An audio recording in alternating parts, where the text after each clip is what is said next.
তোমাকে আমি একটা দারুণ ভালো খবর দিতে এলাম। আমাকে? আমাকে খবর? কি খবর? তোমাকেই দিতে এলাম। মিষ্টু আর বৈদুর্যর একে অপরকে পছন্দ হয়ে গেছে। ওরা দুজনেই বিয়েতে রাজি। তোমরা তো আমাকে খুব বলেছিলে চুনি পিসি ওদের একটু আলাদা করে কথা বলতে দিন। আরে বাপু, মিষ্টুর জন্য আমি কি যেমন তেমন ছেলেকে পছন্দ করব? বৈদুর্যর মতো ছেলে লাখে একটা মেলা ভার। এখন চলো তো। কোথায়? কোথায় মানে? মিষ্টুর বিয়ের দিনক্ষণ ঠিক করতে হবে না? আমি গুরুদেবকে নিয়ে আসছি। আমার কি ওখানে যাওয়াটা ঠিক হবে? হ্যাঁ, আমি জানি তুমি গুরুমাকে চটিয়ে দিয়েছিলে, কিন্তু আমাদের গুরুদেব হচ্ছেন বাবা মহেশ্বরের মতো। সব কিছু ভুলে গেছেন, মাকেও এতক্ষণে শান্ত করে ফেলেছেন। আরে বাপু, মিষ্টুর বিয়ের দিনক্ষণ ঠিক হবে, সেখানে তুমি না থাকলে চলে? চলো চলো চলো, নিচে চলো, আমিও বাবাকে নিয়ে আসছি। যাচ্ছি আমি। মিনু, তুমি পুতুলকে নিয়ে একটু নিচে এসো তো।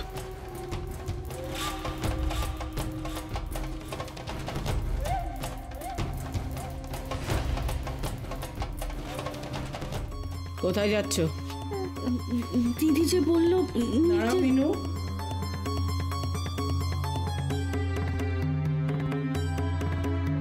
তোমার মেয়ের বিষয়ে তোমার সাথে আমার কিছু কথা আছে। চুনি, হ্যাঁ মা। যা।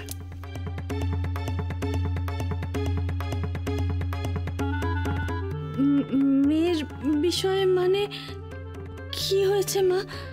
দেখ, আমরা সাধনার মাধ্যমে অনেক কিছু জানতে পারি, অনেক কিছু দেখতে পাই, যা তোরা পাস না। এটা মানিস তো? দেখ, একসময় তোর মেয়ে সুধার প্রাণ ছিল, এখন কিন্তু আর সেটা নেই। সেটা দেখতে পাচ্ছিস? কই না তো মা, সেরকম তো কিছু নয়। বুঝিসনি তো এখনো?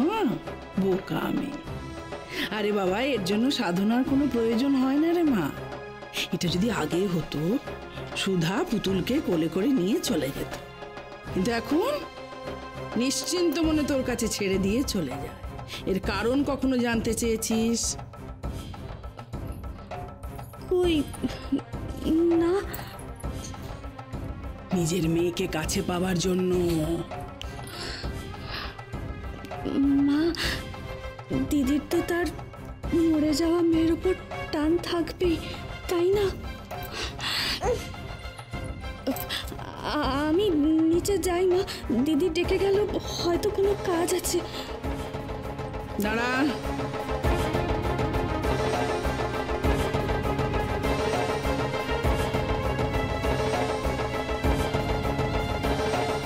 অন্ধ ভালোবাসা সর্বনাশের কারণ।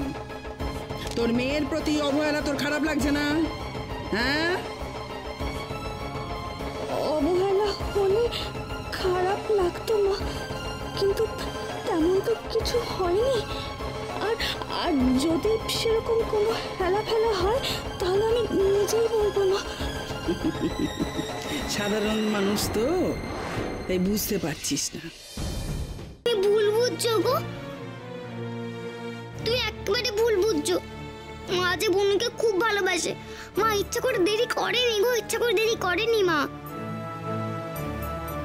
কি হলো? অবহেলাটা নিজের চোখে দেখলি তো মিনু?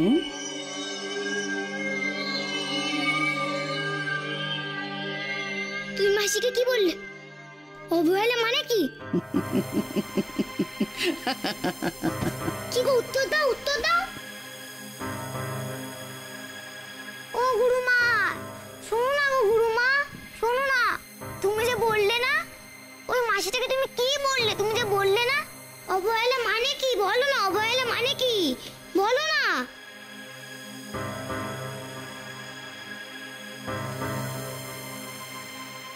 আচ্ছা, আমি যে ঘরের ভেতর চলে এলাম, বাবু পালাই।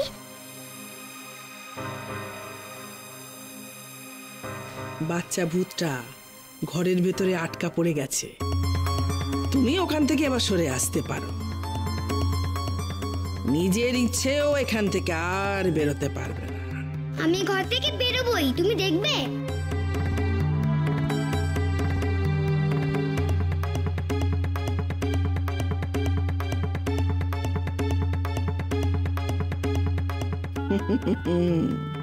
কিরে, বাইরে যেতে পারলি নিজের ইচ্ছেতে? পারলি? এবার তুই এই বাড়ির বাইরে চলে যেতে বাধ্য হবি। তোর মা তোকে নিজের মুখে চলে যেতে বলবে। কখনো না। কি বলছে বাচ্চা ভূতটা? নিশ্চয়ই ভয় পেয়েছে। না, আমি ভয় পাইনি। মা কখনো বলবে না আমি চলে যেতে, মা কখনো বলবে না। বলবে বলবে। বোনকে নিজের কাছে রাখার জন্য তোর মা তোকে নিজের মুখে বলবে, ভূতু এবার তুই বিদেয় হ। বলবে। তৈরি হ বাচ্চা ভূত, পাত্তারি গোটানোর জন্য তৈরি হ। মিথ্যে কথা বলছো তুমি, মিথ্যে কথা বলছো। মা এরকম বলবে না কোনোদিনও, মা বাইরে যেতে বলবে না কোনোদিনও না। বেশ, যা, এই আমি দরজা খুলে দিলাম, যা তুই বাইরে বেরিয়ে যা। এই গিয়ে নিজের চোখে দেখ আর নিজের কানে শোন কি কি হয়। যা।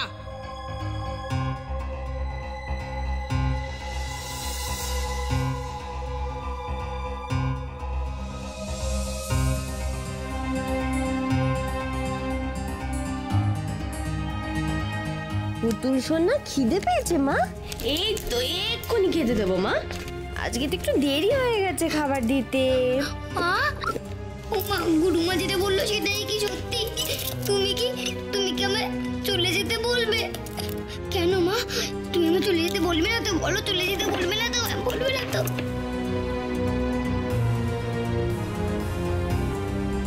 মা, কি হলো বলো? বলছো না যে মা? বলো না মা, বলো না।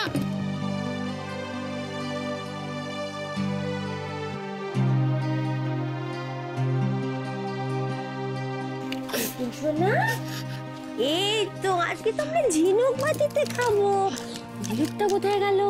দেখে আসি তো ঝিনুকটা কোথায়। আসছি মা, এক্ষুনি আসছি। বনু, বনু তুই মাকে জিজ্ঞেস কর না রে। মা আমায় বের করে দেবে না তো বাড়ি থেকে? মা তো আমরা কোথাও শুনতে পায় না। জিজ্ঞেস কর বনু, জিজ্ঞেস কর, জিজ্ঞেস কর, জিজ্ঞেস কর। ওং স্বাহা। ওং।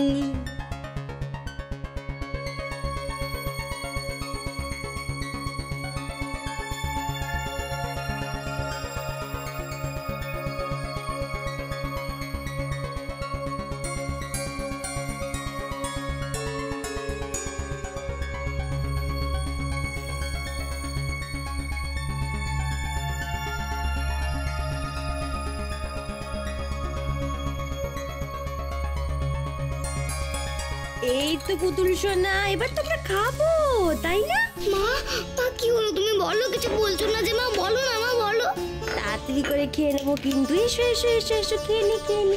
এই তো খাবো এবার আমরা। এসো এসো এসো মা, এসো এসো, আমরা খেলবো তারপরে খেয়ে নিয়ে, ঠিক আছে? বনু, বনু তুই খাচ্ছিস? ঠিক আছে তুই খা, আমি তোকে ডিস্টার্ব করবো না। কিন্তু খাওয়া হয়ে গেলে তুই মাকে বলে দিস যেন মা আমায় না তাড়িয়ে দেয়, ঠিক আছে? তো বস। বসো তো মাম্মা, বসো তো।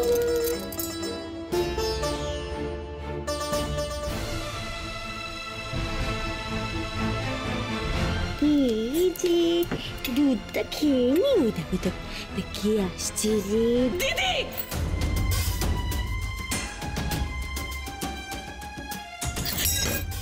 কি খাওয়াচ্ছ তুমি আমার মেয়েকে?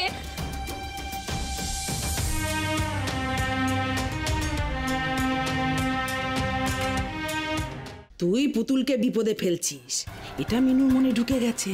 মিনু তোর মাকে বলবে তোকে এখান থেকে তাড়িয়ে দিতে, আর পুতুলকে বাঁচানোর জন্য তোর মা তোকে এখান থেকে তাড়িয়ে দেবে। কখনো না, কখনো না। এই বাড়ির থেকে ওই ভূত চলে গেলে আমি পুতুলকে এখানে থাকতে দেব।